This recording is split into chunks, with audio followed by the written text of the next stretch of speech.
Assalamualaikum warahmatullahi wabarakatuh. Alhamdulillahirabbil alamin, wassalatu wassalamu ala habibina wa syafi'ina wa qurrati a'yunina sayyidina Muhammadin wa ala alihi wa ashabihi ajma'in, amma ba'd.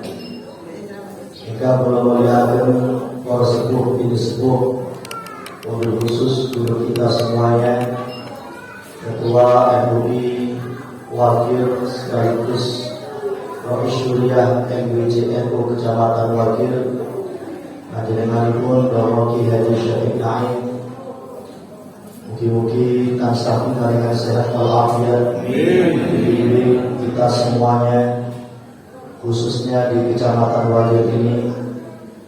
Yang kami hormati Ketua DMI Kecamatan Wakil, Ustadz Haji Imam Nawawi, beserta seluruh jajaran pengurus beliau yang juga semoga senantiasa sehat walafiat, istiqomah mengemban amanah demi kemakmuran seluruh masjid yang ada di Kecamatan Wakil ini. Allahumma amin.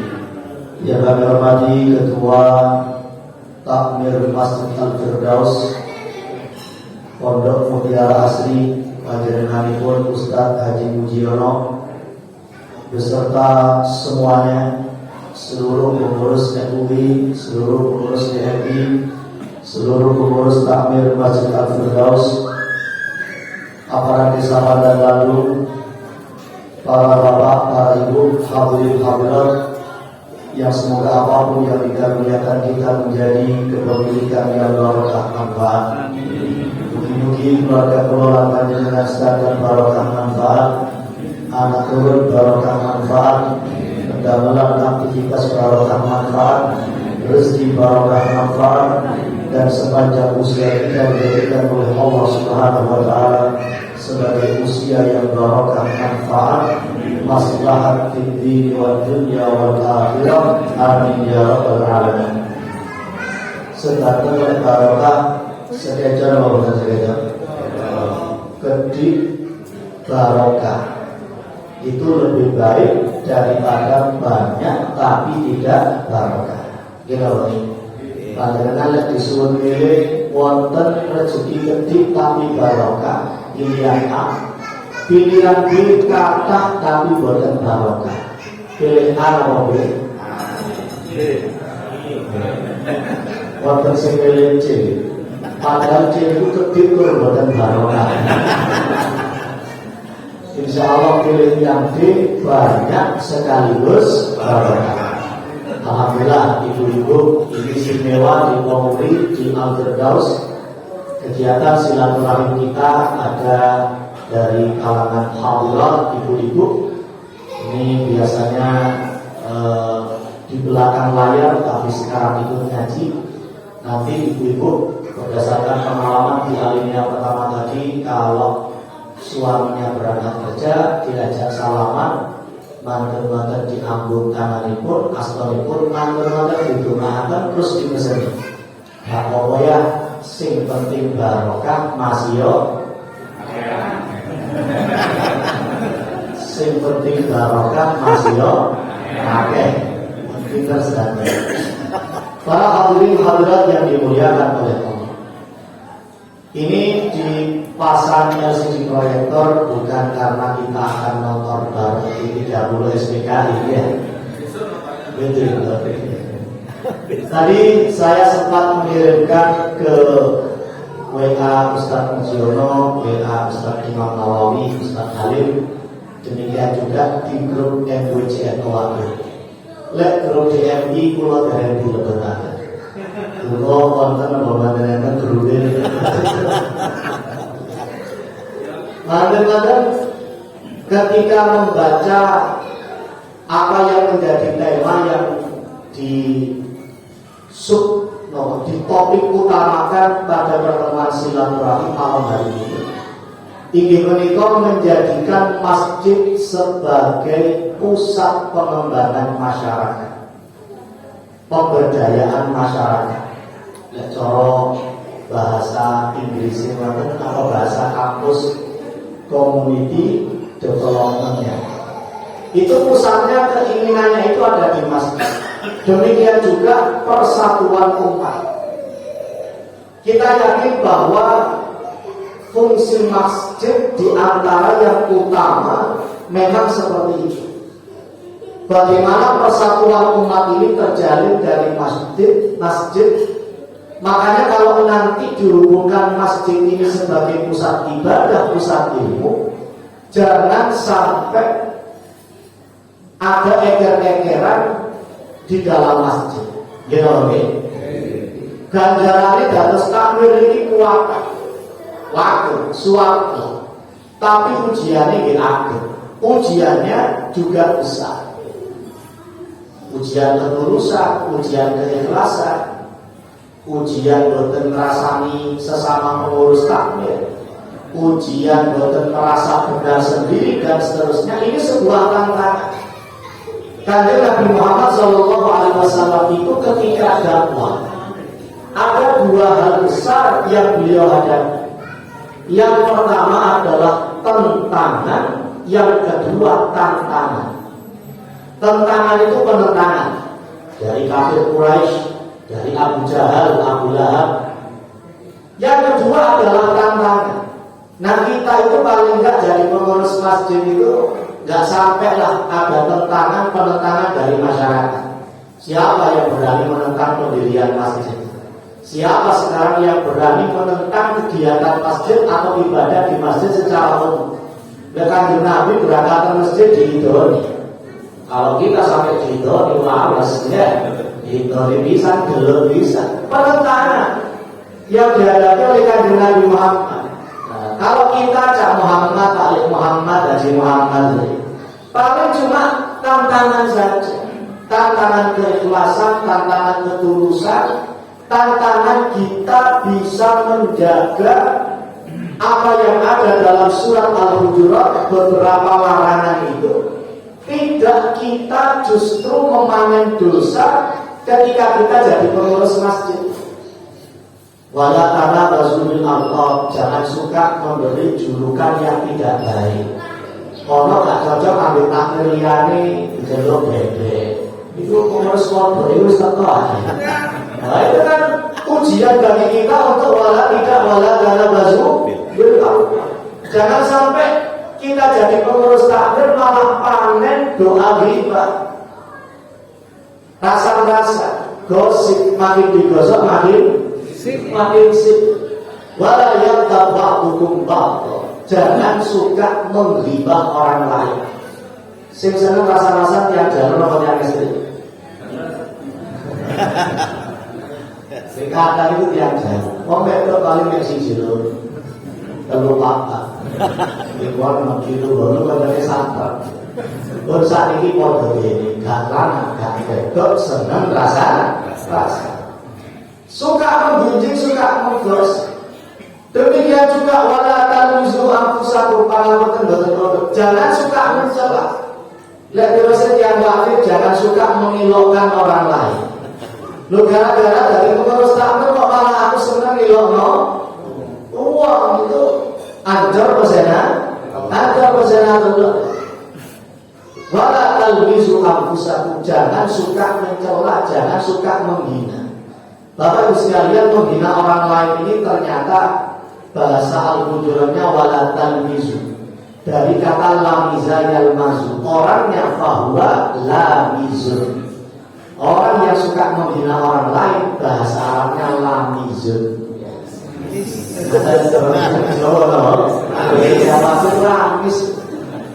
Enak kalau Jawa ini karena baik untuk dari bahasa Arabnya. Di baik bahasa Arab lamis nolak lamis. Bahasa Arab kursi, sholat, zakat, masjid, ruku, sujud, rumah sakit, supratun ya. Karena berikut dari bahasa Arab. Nanti bahasa Arabnya pahit dong. Pahit. Bahasa Arabnya sudah pun sampun ya. Sallallahu alaihi Nabi Muhammad. Para hadirin hadirat yang dimuliakan oleh Allah.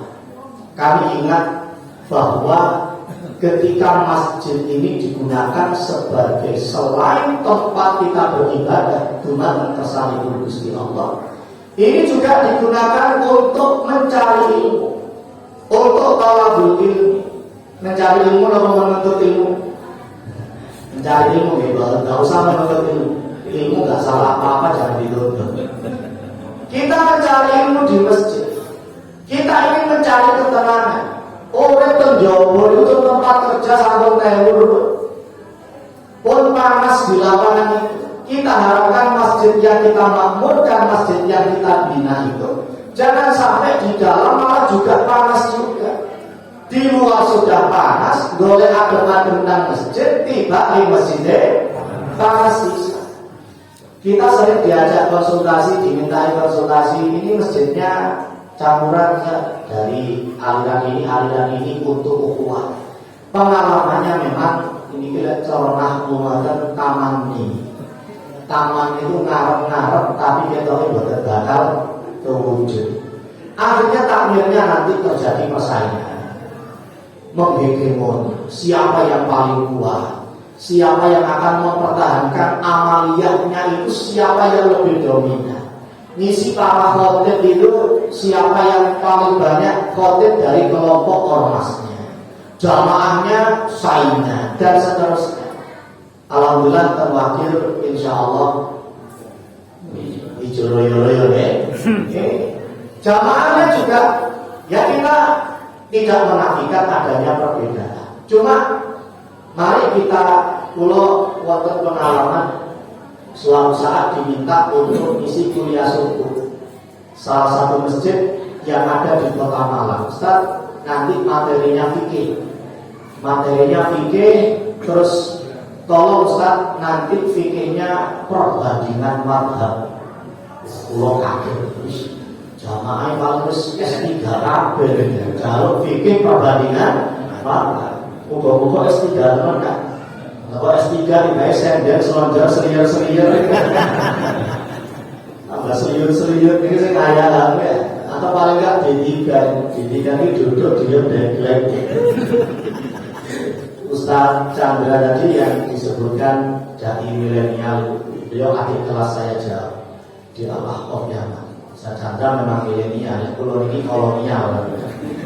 Itu di Al-Ahqaf Yaman itu fikih perbandingan mazhab itu tingkat 3, tingkat skala. Nah ini jamaah masjid di kampung minta materi fikih perbandingan mazhab Imam Malik, mazhab Maliki, mazhab Syafi'i, mazhab Hanafi, Hambali. Saya tanya ke takmirnya, kenapa Pak kok minta fikih perbandingan mazhab? Ya Ustaz, karena di tempat kami itu jamaahnya heterogen, takmirnya juga heterogen, campuran.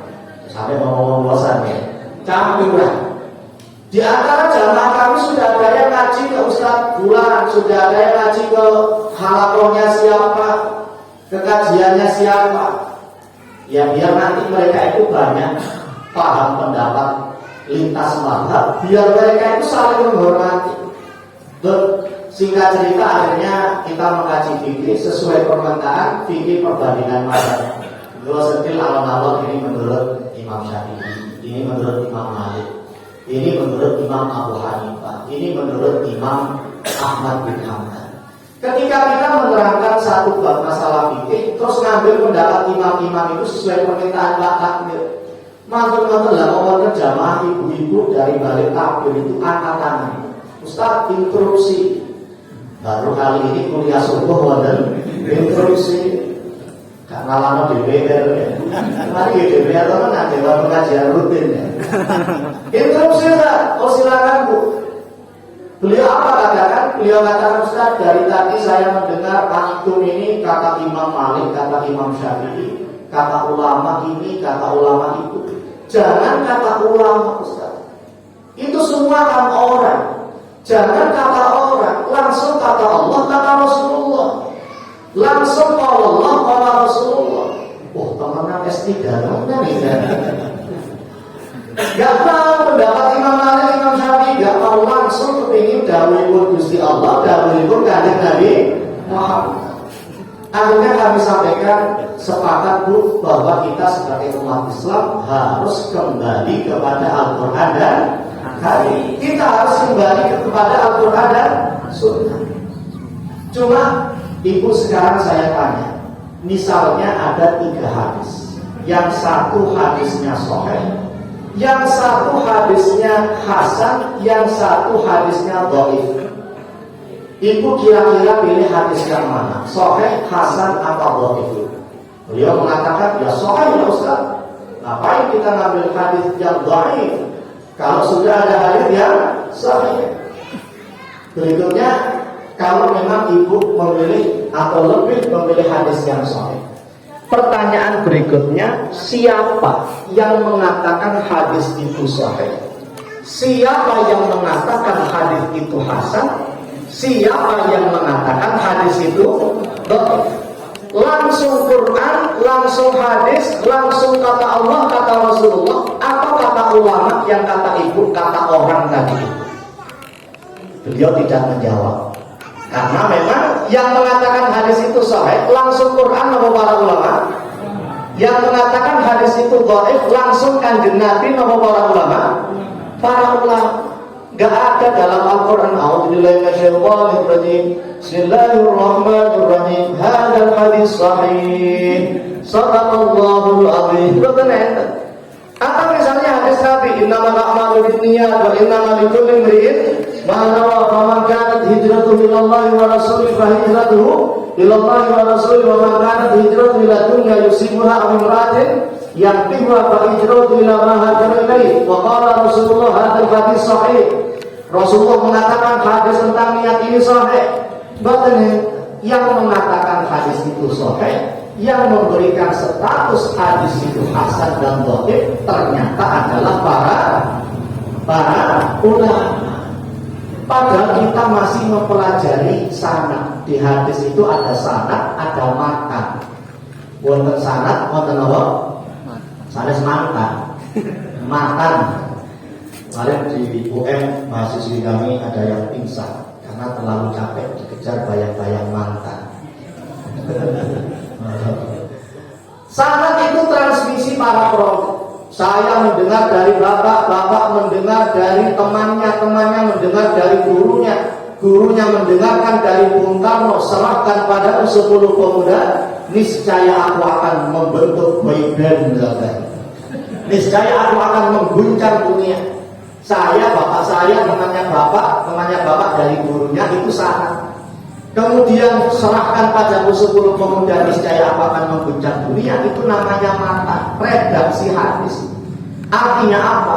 Ketika kita mempelajari hadis, transmisi para perawi, ketika kita mengkaji itu, kita ternyata masih membutuhkan para ulama. Gak bisa langsung kembali kepada Al-Quran dan hadis. Siapa kita ini? Makanya zaman sekarang malih omongan ini penting ya. Malih omongan, ilmu mantek namanya jinas, kadang diartikan musyakalah. Malih omongan. Kita kodok-kodok Jawa ini dicontohkan ya, wonten ibu-ibu tuh gak salah. Terus anglet, Pak, salahnya sak kilo piro?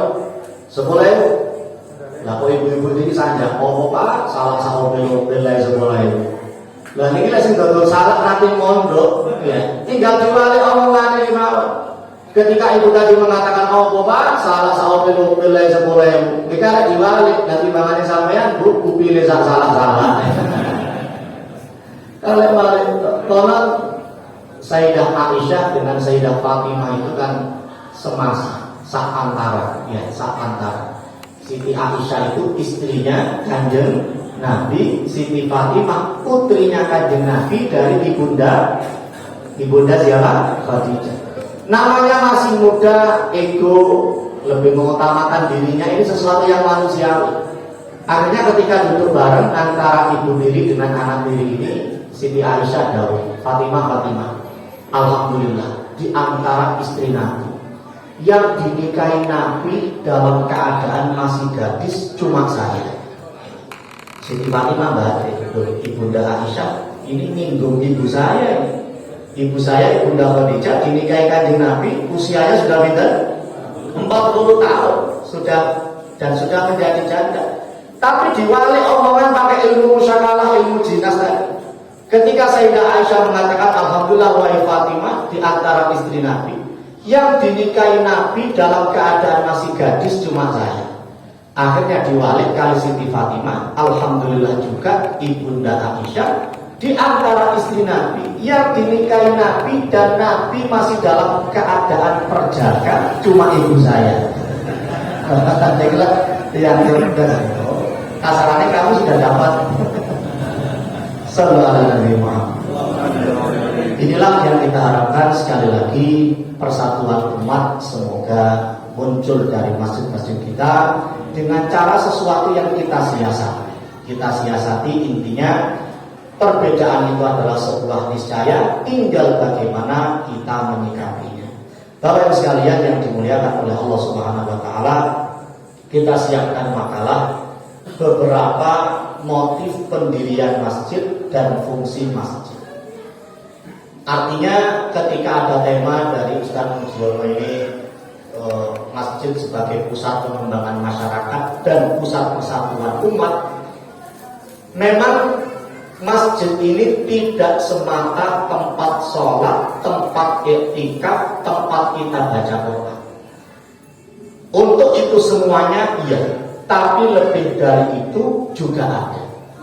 Yang pertama kita katakan masjid ini sebagai media memperoleh pahala besar. Rasulullah Shallallahu Alaihi Wasallam bersabda, "Man bana lillahi masjidan, banallahu lahu qasran fil jannah." Barang siapa membangun masjid karena Allah, maka Allah akan membangunkan untuknya sebuah istana di surga. Kok buat ternyata sing amin. Amin. Pak Saput dari zaman ini. Ngantuk dulu. Mugi-mugi kelola panjenengan santen sing muri-muri memakmurkan masjid nanti dijadikan oleh Allah sebagai penghuni surga yang berhak menempati istana-istana surga itu. Allahumma amin. Allah juga menjadikan masjid sebagai pusat zikir dan tauhid. Allah berfirman, fi buyutin adinallahu an turfa'a wa yudhkar fiha ismuh. Di masjid-masjid yang telah diperintahkan untuk dimuliakan dan disebut namanya di dalamnya. Dulu pernah kita sampaikan di pertemuan di MI sebelumnya bahwa surat An-Nur ayat 36 sampai 37 ini membicarakan tentang hardware dan softwarenya masjid.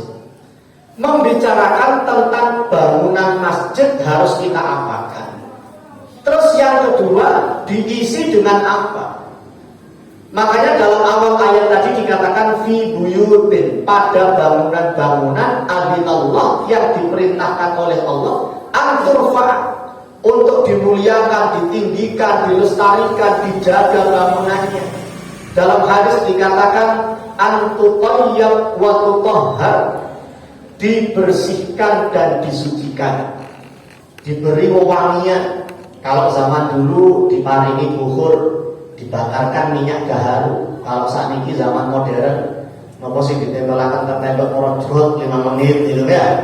Awal muncul, awal wonten singin dikira jin niku, orang-orang segitu tuh tembok. Ini dalam rangka mengamalkan itu, menjaga kesucian antara toilet kali masjid, umpami disediakan olahan. Kalau tidak, paling tidak kemudian ada air keran. Kemudian juga yang sering kita sampaikan, usahakan mimbar masjid itu jangan hanya bagus dari luar, tapi dari dalam kok rusuh. Jangan perhatosan apa betul. Lek dugi ngajeng ngeten iki kadang mimbar niki sae, Tapi lek khotib badhe khotbah dinten walike mimbar niki wonten kabel, wonten kardus aqua, wonten aqua sing karek separuh, kadang sedotane ya sing mancep ya. Kadang wonten mimbar niki patah debu nisakan khotib pas khotbah balak-balik pahing. Maka luar dalam kita perhatikan. waliknya, nama waliknya nih. Baliknya apalagi kalau bentuk podium ya. Kalau bentuk podium di baliknya itu juga sering kita sampaikan mihrab bukan gudang. Mihrab bukan gudang. Padahal mentang-mentang ono bangunan menggerong sesuatu disalam niku dampar, disalam niku aku kardus dan seterusnya. Mihrab bukan gudang. Demikian juga baliknya mimbar itu bukan tempat penyimpanan gulungan kabel, kardus aqua dan seterusnya. Dalam rangka memuliakan bangunan yang bernama masjid. Sallallahu alaihi wasallam. Tidak hanya untuk takmir, untuk jamaah. Berapa banyak pahala yang akan kita dapatkan kalau kita jadi ahli jamaah masjid. Allahumma amin. Satu hadis misalnya, Kanjeng Nabi Muhammad sallallahu alaihi wasallam dawuh, man masya, dalam riwayat lain man ghada ila baitin min buyutillah liyaqdiya faridatan min faraidillah kanat khatawatuhu ihdahuma tahuttu khati'atan wal ukhra tarfa'u darajatan. Siapa orang yang keluar dari rumahnya menuju masjid, keluar dari rumah menuju masjid, untuk apa? Tiang ke masjid masuk badhe sekat kan boten ya. Lihat dia faridatan min faraidillah, untuk menunaikan kewajiban di antara kewajiban-kewajiban yang ditetapkan Gusti Allah.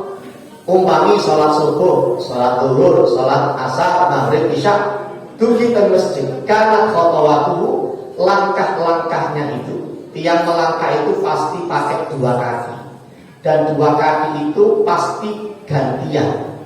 Boten mungkin yang melakukan itu nek kiwoto oleh toko omah masjid lain kan ya. Atau kemungkinan cuma dalam kali-kali ini cuma bareng kados nopo nih kita. Kayak Washington Australia ini loh nih, kanguru kalau. Kenapa dikatakan langkahnya bergantian itu? Semuanya ada hitungannya. Kanjeng Nabi dawuh ihdahuma tahuttu khati'atan. Satu langkah bisa menghapus satu dosa, wal ukhra tarfa'u darajatan, dan langkah lain bisa mengangkat derajatnya di sisi Allah Subhanahu wa taala. Dados sekali-kali panjenengan boten napa-napa ngitung teko omah nang masjid iki pirang langkah. Lek ono 100 bagi kali pinten? 50. Berarti ono 50 dosaku sing wis disepuro mbek Gusti Allah. 50 dosa disepuro, 50 derajat, dengan itu derajat kita di sisi Allah ditinggikan. Itu kalau 100 langkah. Kalau 200 langkah berarti sudah ada 100 dosa, artinya dosa kecil yang sudah diampuni oleh Allah Subhanahu wa taala. Allahumma. Berarti sing paling penak ini sing griyane cedhek napa to bedugi masjid? Tok bedugi masjid tambah kathah dosane sing bakal disepuro dening Gusti Allah. Ini kesempatan. Kula lan panjenengan santen disepuro dosane seneng ngoten jenengan. Karena kita itu kalau ditanya dosa kita sedikit apa banyak? Sak temene mboten usah dijawab. Pun semerak lek dosa kula niki kan. Tiap langkah ada nilainya. Ustaz, gede kula tebe tapi kula betul sepeda motor. Waduh, sepeda motor ngitungnya ya napa nih? Insyaallah ngitungnya per pentil lah. Motornya pentil iki ping pinten nggih? Soalnya jenengan betul sepeda motor butuh bensin apa mboten? Butuh bensin. Bensin pakai uang, artinya ada pengorbanan. Semoga juga mendapatkan fadilah keutamaan yang sama. Allahumma. Yang kedua, masjid adalah pusat ilmu. Sejak era awal Islam, masjid adalah tempat berkumpulnya kaum muslimin. Para ulama tafsir atau hadis telah menjadikan masjid sebagai pusat kegiatan ilmiah mereka. Al-Imam Muhammad bin Ali As-San'ani itu alumni masjid, menulis kitab Subulus Salam di Masjid Al-Jami' Al-Kabir yang ada di Son'a. Dan di kota Tarim, tiap masjid itu punya zawiyah, punya pojok-pojok. Punya pojok di situ namanya zawiyah, dipakai untuk mencari ilmu. Ini kita begini, ngajarnya kita begini, aku di begini. Betul. Oh, di masjid sini. Itu Kalau ditarik ada pojok-pojok ruangan itu tempat para pencari ilmu sebelum adanya pesantren. Ada zawiyah-zawiyah tempat mereka mencari ilmu. Jadi ngajinya umat Islam sejak dulu itu kajiannya ada di masjid. Sekarang rupanya bergeser ke kafe ya. Kajian diskusi dan kafe bundi, masjidnya akhirnya di bahkan di masjid juga dibahas kondisi sosial, politik dan keamanan. Nabi Muhammad mengumpulkan para sahabat untuk mendiskusikan kondisi keumatan di masjid. Beliau menyambut rombongan tamu atau wufud baik dari dalam maupun luar Jazirah Arabia, juga di dalam masjid. Kitab-kitab sejarah banyak mengungkap fakta semacam ini. Di antara riwayat yang menjelaskan hal itu adalah kejadian Nabi yang menyambut rombongan dari Habasyah atau Ethiopia.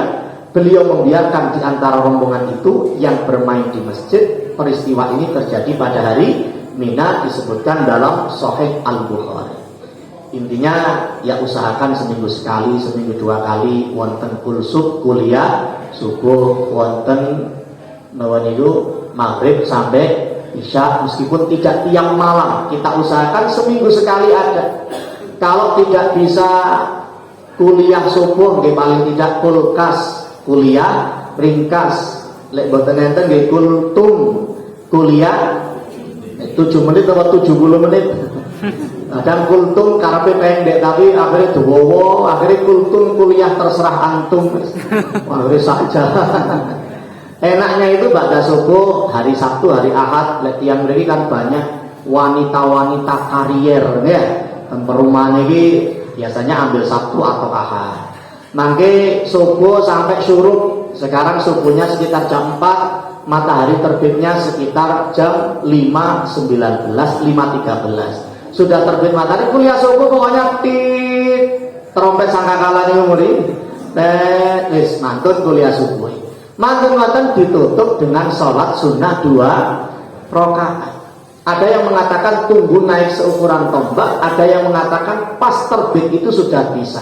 Pokoknya yang kita lakukan adalah rangkaian yang terdiri dari 3 amaliyah itu. Yang pertama sholat subuhnya di masjid jamaah. Yang kedua iktikaf sampai terbitnya matahari. Lalu yang ketiga ditutup dengan sholat sunnah 2 rakaat. Iktikaf sambil ngaos ritual. Itu dawuhipun Kanjeng Nabi, orang itu seperti telah melakukan haji sempurna. Maksudnya pahalanya seperti pahala haji dan umroh. Tapi jangan ngaku sebagai Pak Haji, mari ngaji, itikaf sampai terbit matahari, moro WA nang anak le, bapak temole teko Masjid Al-Firdaus. Tolong le tok ngarep omah, siap no banner, semoga menjadi haji mabrur. Haji pahalanya seperti pahala haji dan umroh, tapi tetap tasik derek menggugurkan rukun Islam yang sallallahu ala Nabi Muhammad. Yang ketiga, masjid sebagai baitul mal. Mal itu harta. Ini banyak yang dilupakan oleh umat Islam karena sekarang fokusnya ten mall ya. Bukan mal tapi dan mall, pusat perbelanjaan. Tapi saat ini insya Allah ibu-ibu bisa pun jarang ten mall. Tapi bapak-bapak tetap harus waspada. Bojoku gak tahu nang mall, tapi bendino nang jabone pager ana suara paketan. Online shop nih. 5 saja yang kita baca. Nomor 3, sampun ngantuk nomor lumayan. Gangsal mawon mandi wonten niki sakjane wonten sedasa niki. Gangsal mawon. Nanti bisa di-share di grup DMI, nanti bisa dibaca sendiri karena semua berbahasa Indonesia, yang Arab pun juga ada terjemahan. Diriwayatkan masjid adalah tempat penyimpanan harta jizyah. Jizyah itu pajak yang dibebankan kepada non-muslim sebagai jaminan keamanan. Kalau di Indonesia nggak ada jizyah ini. Yang ada adalah doribah, pajak yang pajak ini dibebankan kepada non-muslim juga dibebankan kepada seorang muslim. Dan Indonesia ini sing bayar pajak non-muslim kok, nopo kita sebagai umat Islam dibayar pajak? Semuanya bayar pajak. BPS Kelurahan ini bukan jizya, ini namanya doriba atau dulu masjid tempat penyimpanan harta jizya. Dalam kitab-kitab sejarah kita dapati penjelasan-penjelasan yang mengarah pada salah satu fungsi masjid ini. Biasanya disebut dengan kubah baitul mal. Kubah baitul mal. Di dalam kubah ini para ulama rasyidun menyimpan harta kekayaan milik rakyat yang bersumber dari zakat, hasil bumi atau farat dan faid rampasan perang. Saat mendeskripsikan kondisi Masjid Fusta, Al-Maqrizi dalam kitabnya Al-Qutab mengatakan, Baitul Mal yang ada di bagian atas Masjid Jami ini dibangun oleh Usamah bin Zaid At-Tanuhi, kepala urusan Farat di Mesir tahun 97 Hijriah, di masa pemerintahan Sulaiman bin Abdul Malik. Gubernur Mesir ketika itu adalah Abdul Malik bin Rufa'ah Al-Fahmi. Jadi Baitul Mal milik umat Islam ada di masjid tersebut, tepatnya di bawah bangunan Kubah. Saat ini pun maji, pun berangkas, ya. Nah, tapi sore Kubah, duit kalau disimpan memberi itu salah satu kan macam mik nawar dari beli bayar. Tapi kita membicarakan sejarah. Baitul Mal yang sama diceritakan oleh sejarawan generasi berikutnya, yaitu Ibnu Ustaz yang hidup di abad ketiga Hijriah dan seterusnya. Bahkan kubah-kubah itu berfungsi untuk menyimpan harta anak yatim. Dewa kalau fungsi ini tetap kita praktekkan, tapi tentu dengan penyesuaian. Tidak ditaruh uangnya di bawah kubah masjid, tapi misalnya tempat bening, tapi yang mengumpulkan itu takmir. Wonten kota amal sosial, wonten kota amal anak yatim piatu, wonten kota amal kemaslahatan masjid, wonten kota amal pembangunan masjid. Ada kota amal untuk kaum duafa. Karena meskipun itu bukan tugas takmir dan bukan ibadah yang terkait dengan masjid, tapi biasanya yang nguri-nguri syiar agama di sebuah komplek atau kampung atau desa simpen malih lek buatan pengurus masjid. Royoan ya, diborong sedangkan kali takmir. Betul-betul itu yang dipilih juga oleh para kiai kita. Meskipun kenceng-kenceng itu bukan kados almarhum Kiai Parihid bukan kosong. Ya kan masjid wonten kota amal yatim piatu, wonten kota amal duafa fakir miskin, itu bukan kosong. Karena nanti membuat orang yang sholat itu tempatnya jadi sempit, tempatnya jadi berkurang. Sedangkan anak yatim duafa itu tidak ada urusannya dengan ibadah di masjid. Tapi Bapak Yai Baidowi Kerso bahkan memerintahkan juga di Masjid Agung Jami Malang disediakan kotak-kotak seperti itu, melihat sebuah kemaslahatan yang ada. Bahkan di Masjid Jami itu kotak amal yang perolehannya paling banyak itu di kotak amal yatim piatu. Satu bulan antara 40 sampai 50 juta untuk perolehan kotak amal anak yatim. Petang bulu sampai 50 juta, sampai sahuran nggak berarti gitu. Sekarang penting itu untuk pemberdayaan hal semacam itu yang sekali lagi juga berpusat di masjid. Pun itu fungsi yang ketiga. Sekarang yang kelima. Saya mengatakan dari bayangan itu. Saya mengatakan berarti sambal. Dua, tempat masjid satu komplek dengan tempat pencetakan uang.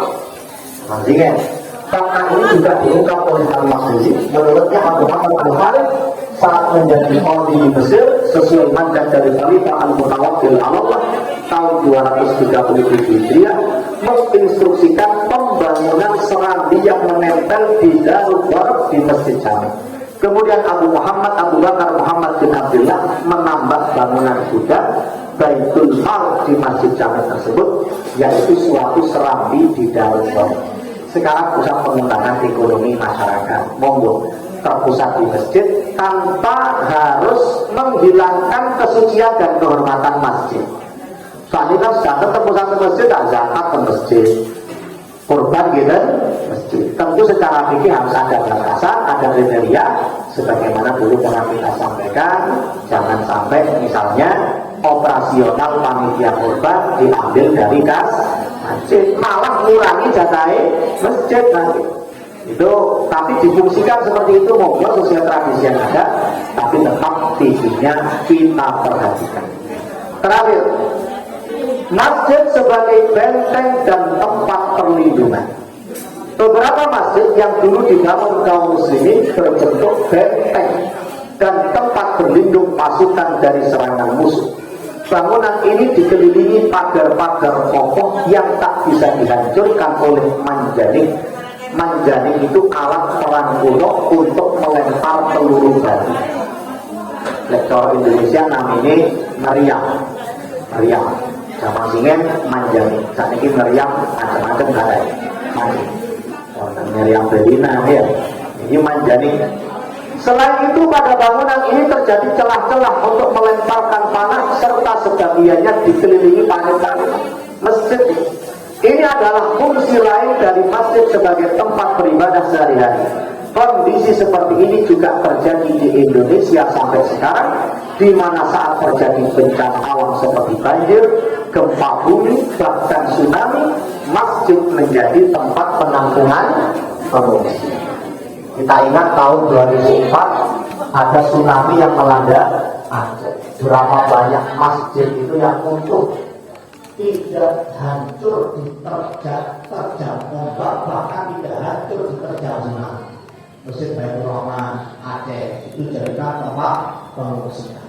Itu tidak pernah menunjukkan bahwa Islam ini rahmatan lil alamin. Sekali lagi, tetap menjaga kebersihan masjidnya serta kehormatan. Demikian pula saat terjadi konflik sosial di beberapa daerah di tanah air, masjid adalah tempat mengungsi sekaligus tempat mencari perlindungan.